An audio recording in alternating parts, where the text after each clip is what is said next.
어떤 일을 시작할 때요, 성취나 성공을 꿈꾸지 않는 분은 아마 없을 것입니다.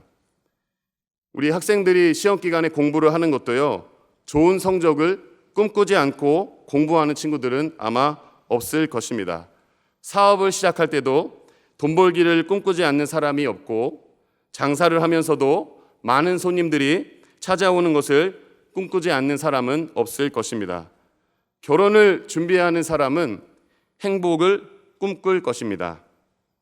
아이를 낳아 아이와 함께 행복한 시간을 보내는 것을 꿈꾸며 살아가지만, 현실은 행복도 있지만 엄마들에게는 육아 지옥, 청소 지옥, 설거지 지옥입니다.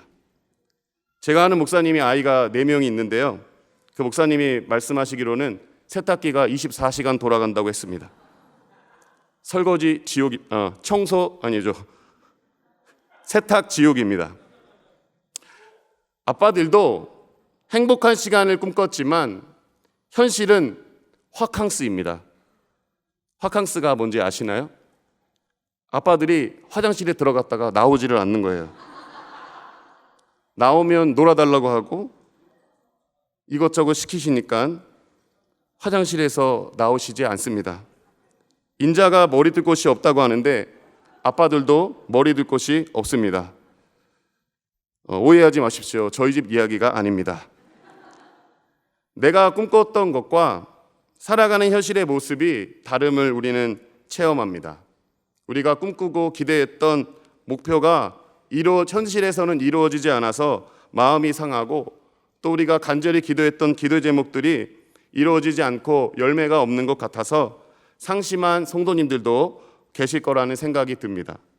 그런데 오늘 말씀을 보면은 하나님께서 아예 대박을 꿈꾸지도 말라고 보냄을 받은 사람이 있습니다. 바로 예레미야입니다. 23년 동안 하나님의 말씀을 대언했는데도 여러분 아무 변화가 없다고 한번 생각해 보십시오. 말씀을 전하는 설교자의 기대는 말씀에 반응하는 성도들의 모습일 것입니다. 설교자의 기대는 말씀대로 살아가기로 결단하고 치열하게 그 말씀 가운데 나아가는 성도들의 모습을 바라보며 설교를 준비할 것입니다. 그런데 성도들의 모습 중에서 말씀에 반응하지 않는 모습을 본다면 설교자 입장에서는 굉장히 어려울 것입니다. 로이드 존스 목사님의 성령 세례라는 책을 보면은 성령 세례의 외적인 표시 중에 하나가 얼굴의 표정에 있다고 했습니다. 은혜로 얼굴이 환해요. 성령의 충만한 모습을 서로가 느껴요. 아멘. 성령의 충만한 모습이 서로가 느낀다고 했습니다. 그런데 요즘은 다들 마스크를 쓰고 계셔서 은혜를 받으시는지 화가 나셨는지 잘 모르겠습니다. 사도행전 6장에 보면은 스데반은 그의 얼굴이 천사의 얼굴과 같다고 했습니다. 그런데 설교자가 설교를 할 때 설교에 전혀 반응하지 않고 또 변하지 않는 성도들을 보면 설교자 입장에서 굉장히 의기소침해 있을 것입니다. 그런데 오늘 본문의 예레미야는 여러분 23년 동안 그랬다라는 것입니다. 예레미야 25장 3절 우리 말씀을 함께 한번 보겠습니다. 시작.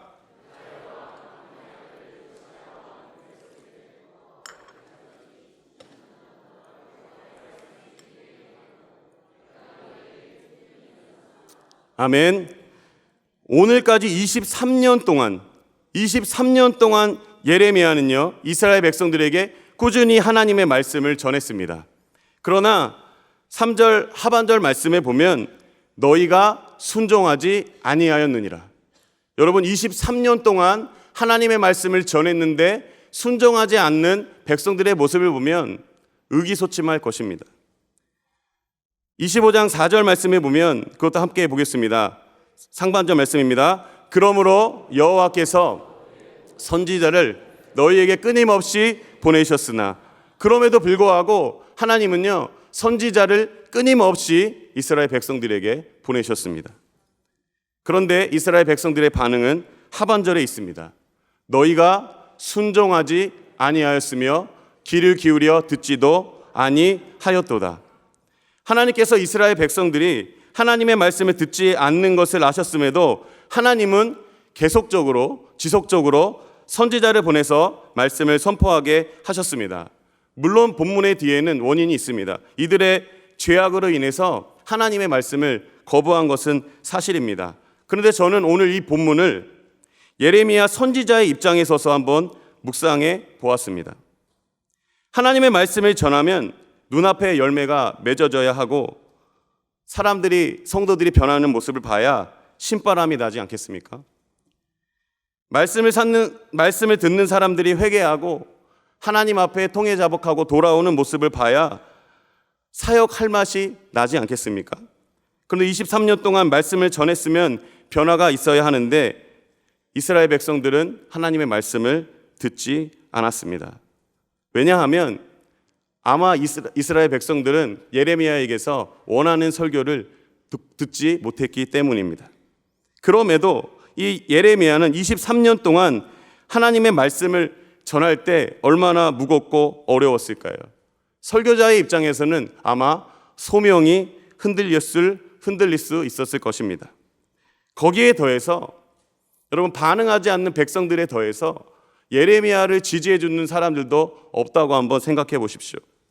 예레미야 20장 7절, 8절, 10절 말씀 우리 함께 보겠습니다.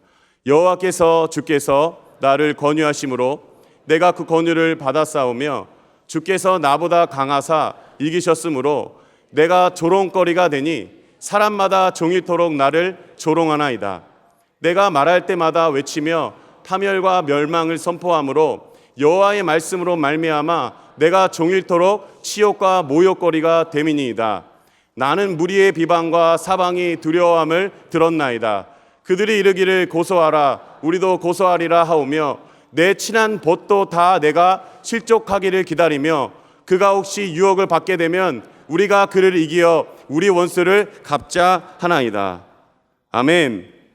여러분 친한 벗도요 예레미야가 넘어지기를 바라고 있는 거예요.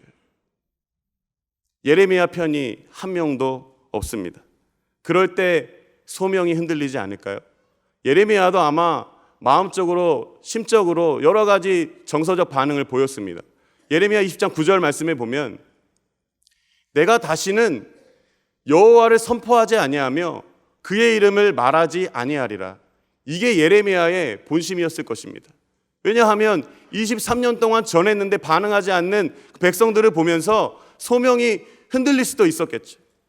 그러면서 하나님의 말씀을 선포하지 말아야 되나? 전하지 말아야 되나? 이러한 마음이 들음에도 불구하고 하반절 말씀에 보면 그러나 나의 마음이 불붙는 것 같아서 골수에 사무치니 답답하여 견딜 수 없나이다. 이 고백을 하는 것입니다. 왜 이러한 정서적 반응이 일어날까요? 그 이유는 하나님께서 사명을 주셨기 때문입니다.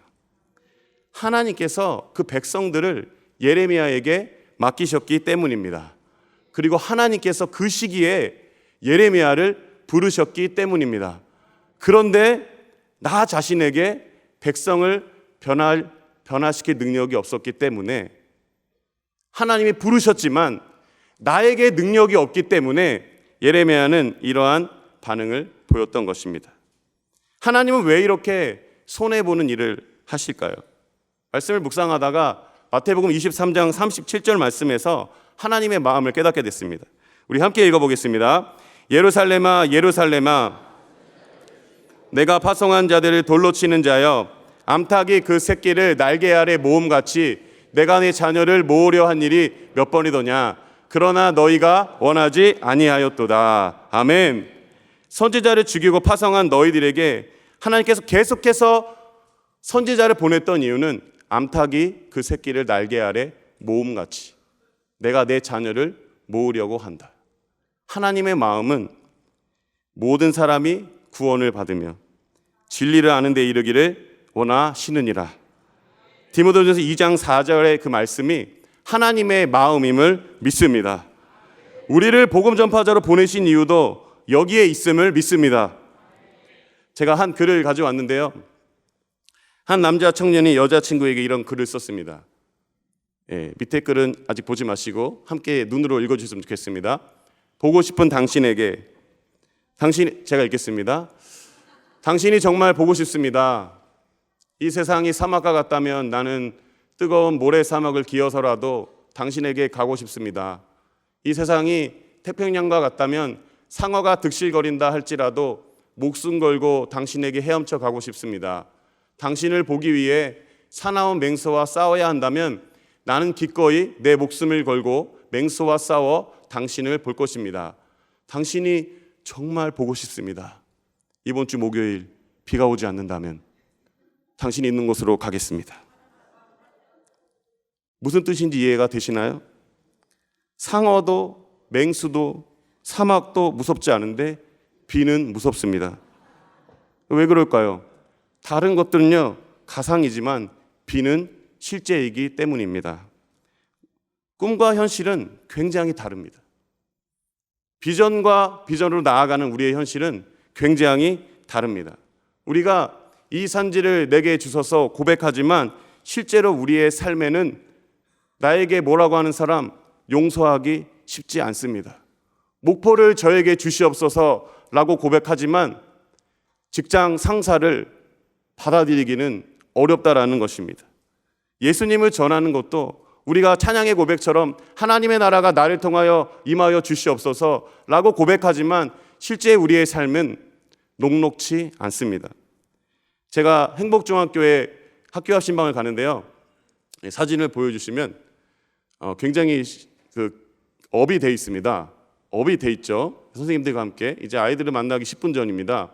엄청 이제 업이 돼서 아이들을 만나려고 기다리고 있는데 이제 아이들이 이제 하나 둘씩 오기 시작했어요. 그래서 준비한 죽게 라면을 우리 아이들에게 주기 시작했는데 갑자기 어느 친구 한 명이 자전거를 타고 저희 주변을 이렇게 계속 돌면서 계속 이상한 이야기를 하는 거예요.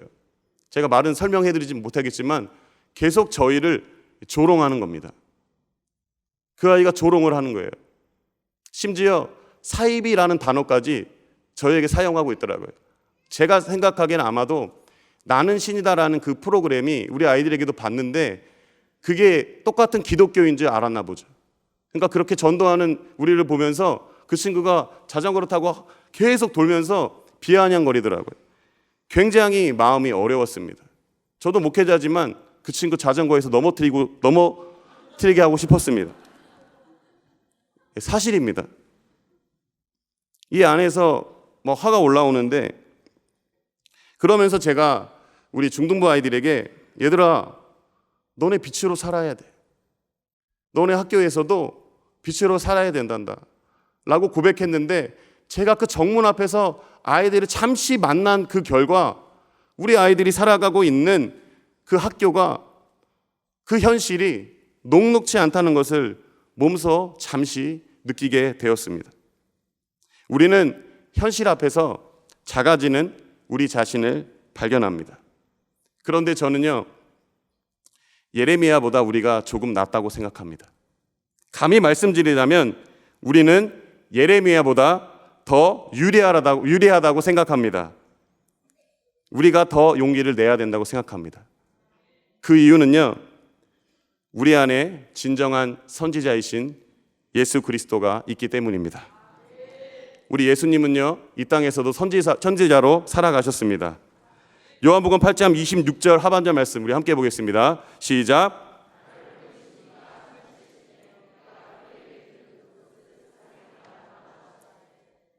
예수님도 이 땅에서 공생의 사역을 하면서 선지자 노릇하셨습니다. 왕, 제사장, 선지자 이것이 예수님의 삼중 직분입니다. 그런데 예수님께서 승천하신 후에도 지금도 예수님은 선지자 역할을 하고 계십니다. 바울이 이렇게 고백합니다. 고린도후서 13장 3절 상반절 말씀입니다. 그리스도께서 내 안에서 말씀하시는 증거를 너희가 구함이니. 지금도 예수님은 우리 안에서 말씀하고 계십니다. 그리고 보좌 우편에 계신 그 예수님께서 우리에게 말씀하신과 동시에 우리가 하나님의 말씀을 전파할 때 예수님께서 보좌 우편에 계시지만 우리가 하나님의 말씀을 전파할 때 예수님께서 능력으로 우리와 함께 하십니다. 마가복음 16장 19절 20절 말씀에 보면 하늘로 올려지사 하나님 우편에 앉으시니라. 보좌 우편에 계신 예수님께서 제자들이 나가 두루 전파할 때 주께서 함께 역사하사, 지금도 예수님은 우리와 함께 하시고 우리가 복음 전할 때 예수님께서 우리 안에서 말씀하시고 능력 주시고 힘을 주시는 줄 믿습니다. 진정한 선지자 예수님이 우리 안에 있음을 믿습니다. 마태복음 13장은요 청국장입니다. 네, 청국장이 아니라 천국장입니다. 천국의 특징에 대해서 설명해 주는 장인데요, 거기에는 4가지 밭과 겨자씨와 알곡과 가라지 비유가 나옵니다. 그런데 대부분 밭의 비유를 일반적인 해석으로 하자면 너희들의 마음의 밭을 옥토로 기경하라 라는 뜻으로 받아들입니다. 옥토밭이 되십시오. 길가가 되지 마십시오. 아멘 하시면 안 되는데요. 옥토밭이 되라고 이렇게 대부분 해석을 하지만 틀린 것이 아닙니다. 그런데 제가 말씀을 연구하다 보니까 궁금한 것은, 그러면 듣는 자들에게, 무리에게 말씀하셨거든요, 비유로. 근데 비유의 해설은 제자들에게만 하십니다. 듣는 자에게 모두 마음을 옥토로 바꾸라는 뜻이었다면 듣는 모두에게 비유를 설명해 주셔야 하는데 제자들에게만 비유를 설명해 주셨어요. 그 이유가 무엇일까요? 저는 제자들이 복음을 전할 때 길가와 같은 사람도 있고 돌밭과 같은 사람도 있고 가시밭과 같은 사람들이 있어서 너희들이 복음을 전할 때 반응하지 않아서 낙심한 상황에 처할 수 있지만 반드시 그곳에 옥토가 있기 때문에 포기하지 말고 복음을 전하라는 의미입니다. 할렐루야. 저희 중등부에 이번에 새로운 친구 2명이 왔습니다. 한 친구가 그 2명을 전도했는데요, 그 친구가 온 이유가 무엇이냐면 남자를 보러 온 거예요. 그 잘생긴 남자를 보러 왔다고 얘기를 한 거죠. 그 친구가 남자를 보러 왔는데 제가 그 전도한 친구를 만났어요. 화요일날 만났는데 그 친구가 이렇게 얘기했습니다. 원래 남자 만나러 왔는데 중등부 목사님 설교를 듣고 목사님 설교가 너무 좋아서 다음 주부터 교회 나오기로 했다. 별로 아무도 반응 안 하실 줄 알았습니다. 아무도 반응 안 하실 줄 알았지만 저는 이 말씀을 준비하면서 옥토가 있구나. 우리가 생각했을 때 길가와 같고 가시밭과 같고 도저히 변할 것 같지 않은 사람들 투성인 것 같지만 하나님께서 반드시 옥토를 예비해 주신 줄 믿습니다. 할렐루야. 또한 천국은요 겨자씨와 같아서 작게 시작하지만 나중에는 커진다는 것입니다. 약해 보이지만 지금 내가 하는 것이 아무것도 아닌 것 같지만 새들이 깃들이는 나무가 될 것입니다. 작아 보이지만 안 될 것 같지만 낙심하지 말아야 할 것은 그것이 기어코 이루어진다라는 것입니다. 알곡과 가라지 비유도 예수님께서 비유를 설명하실 때 밭을 세상이라고 했습니다. 여전히 하나님의 나라가 임하지만 already but not yet입니다. 아직 완성되지 않았기 때문에 가라지가 있다라는 것은 여전히 우리 안에 영적인 전투가 있다라는 겁니다. 복음을 전할 때 어려움이 당연히 있다라는 거예요. 아직 하나님의 나라가 이미 임했지만 아직 완성되지 않았기 때문에 우리가 복음 전파하는 그 현장에 영적인 전투가 반드시 있다라는 것을 우리에게 말씀하고 있는 것입니다. 그래서 예수님은 복음을 드러내는 제자들이 복음을 전하다가 낙심할까봐, 실망할까봐 그들을 격려하고 위로하기 위해서 제자들에게만 말씀하신 것입니다. 그러니 낙심하지 말고 포기하지 말라는 것입니다. 끝까지 믿음의 길을 가라는 것입니다. 왜냐하면 하나님의 나라는 쇠하지 않기 때문입니다. 그러니 사랑하는 자들아, 낙심하지 말라. 믿음으로 복음 전파를 포기하지 말라. 우리에게 말씀하십니다. 우리도 이 시대에 예레미야가 되어서 결과와 눈에 보이는 현상에 흔들리지 말고 끝까지 부르신 사명을 잘 감당하시는 저와 여러분들에게 간절히 소망합니다. 선교사님이 타국에서 흘리는 수고의 땀이 때론 열매가 없어 보여도 거기에 뿌린 씨를 통해서 반드시 영혼 구원의 역사가 일어날 줄 믿습니다. 자녀 구원을 위한 기도가 무의미한 반복인 것처럼 보여도 자녀 구원을 갈망하는 부모님의 기도를 통해서 하나님은 상상하지 못한 일을 이루어 주실 줄 믿습니다. 장결자 신방을 또 갔는데요, 그 임원 아이들하고 세팅을 다 해놨어요. 아파트 앞에서 약속도 다 잡아놓고 세팅을 다 해놓은 다음에 이벤트 준비를 다 해놨습니다. 이제 7시에 만나기로 했는데 연락이 안 되는 거예요. 그래서 이벤트를 접었습니다. 이벤트를 접고 이제 교회로 돌아오는 길이었습니다. 근데 전화가 왔어요. 죄송하다고, 지금 할머니 댁인데 집에 못 갈 것 같다고 이렇게 얘기하는 거예요. 그냥 그러고 이제 전화를 끊었는데, 제가 그 학생 임원들하고 있었잖아요. 그 담당 교육자로서 낙심한 모습을 보여주지 않으려고 굉장히 노력을 많이 했지만 힘이 굉장히 빠졌습니다. 토송 때부터 토요일 저녁까지 솔직히 졸리기도 했고 힘들어서 그 장전 씨만 갈까 말까 고민하다가 우리 아이들이 가고 싶다고 난리를 펴서 갔는데 아이들이 나오지 않으니까, 나왔다면 힘을 얻었을 것 같아요. 근데 나오지도 않고 바람을 맞으니까 힘이 쭉 빠지더라고요. 이걸 계속 해야 되나? 이게 하나님이 이런 마음이 있었는데 하나님이 주신 마음은 이거였어요. 대호야, 그 일을 계속해라. 내가 너를 중등부에 보낸 이유가 바로 그거다. 하나님께서는 저에게 그런 마음을 주셨어요. 계속 그 일을 해라. 제가 한번 질문하겠습니다. 우리 성도님들, 천국이 좋으신가요? 여기가 좋으신가요? 네? 왜 갑자기 대답을 못 하시죠? 천국이 좋으면 여기 계신 여러분들을 왜 빨리 안 데려가시고 왜 여기에 남겨두실까요? 왜 여기에 여러분들을 남겨두고 계실까요? 옆 사람과 한번 인사해 볼까요? 당신은 왜 여기에 있습니까?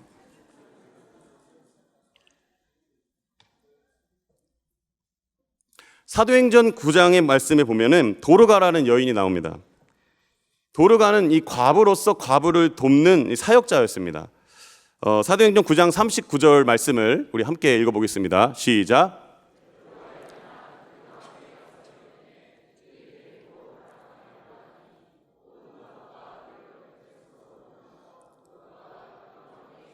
식은 속옷과 겉옷을 다 내보이거늘 도르가가 그들과 함께 있을 때라고 얘기할 때 도르가는 아마 과부였을 것입니다. 근데 그 도르가가 병에 들어 죽었어요. 교회가 엄청 슬퍼했습니다. 교인들이 너무 슬퍼서 도르가를 어떻게든 살리려고 찾다가 베드로가 옆 동네에 왔다라는 소식을 들었어요. 그리고 베드로를 청해서 다락방으로 데리고 왔습니다. 베드로는요, 교인들에게 다 나가 있으라 그랬어요. 그리고 베드로는 도르가를 위해서 간절히 기도했습니다. 그리고 이렇게 베드로가 얘기했어요. 도르가야, 일어나거라. 명령하자 도르가가 살아났습니다. 할렐루야. 기적이 일어났습니다. 할렐루야. 근데 저는 이것을 도르가의 관점에서 한번 생각해 보겠습니다. 도르가는 병에 들었어요. 과부로 일했어요. 아마 도르가가 과부로 일하면서 병이 들으면서 도르가가 과부를 도왔을 때 도르가의 심정은 어떻게든 하나님의 나라를 빨리 가고 싶은 그러한 심정이 있었을 것입니다. 하나님 나라에 대한 소망이 굉장히 컸었던 거예요. 그런데 이제는 꿈에 그리던 천국이 다가온 겁니다. 영혼과 육체가 분리돼서 이제 영혼이 천국 문 앞에 있는 거예요. 이제 천국에 들어가려고 합니다. 주님 주신 사명 잘 감당하다가 이제 주님을 얼굴과 얼굴을 대하며 볼 수 있게 되었습니다. 천사들이 나팔을 불면서 도르가를 환영하고 있습니다. 이제 도르가는 선한 싸움 다 싸우고 이제 의의 면류관을 주실 예수님께 나아갑니다. 그리고 천국 문 앞에 섰어요. 그런데 갑자기 천사가 나오더니 천사가 문을 막고 도르가에게 못 간다 그러는 거예요. 도르가가 그런 거예요. 왜요? 나 지금 오늘날만 기다리고 왔다고. 내가 병들면서도 과부를 도왔던 거는 내가 예수님 만나러 내가 오늘만 기다렸습니다 라고 얘기하는데 갑자기 천사가 하는 말이 도르가야, 베드로의 용빨이 너무 세다. 베드로가 너무 세게 기도해서 너를 살려보내기로 했다. 도르 가야겠다. 그래서 그의 이름이 도르가입니다. 영혼이 도르 같습니다. 그리고 이제 눈을 떴는데요, 한 남자가 자기 앞에 서 있는 거예요. 앞에 앉아 있는 거예요. 누구였을까요? 베드로죠. 감사했을까요? 째려보았을까요? 째려보았겠죠. 아니, 도대체 왜 불러낸 거예요? 이 땅에서 병들고 살다가 그렇게 고생했는데 도대체 왜 불러낸 거예요? 라고 얘기하지 않았겠지만 째려보았겠죠. 여러분, 이 땅보다 천국이 좋은데 왜 살렸냐고 째려보겠죠. 이 땅보다 더 천국이 좋은 줄 믿습니다. 역시 안 하시는 분들도 계십니다. 천국이 좋은데 왜 이 땅에 살도록 살려주셨을까요? 사도행전 9장 41절 42절 말씀 우리 함께 읽어보겠습니다. 시작.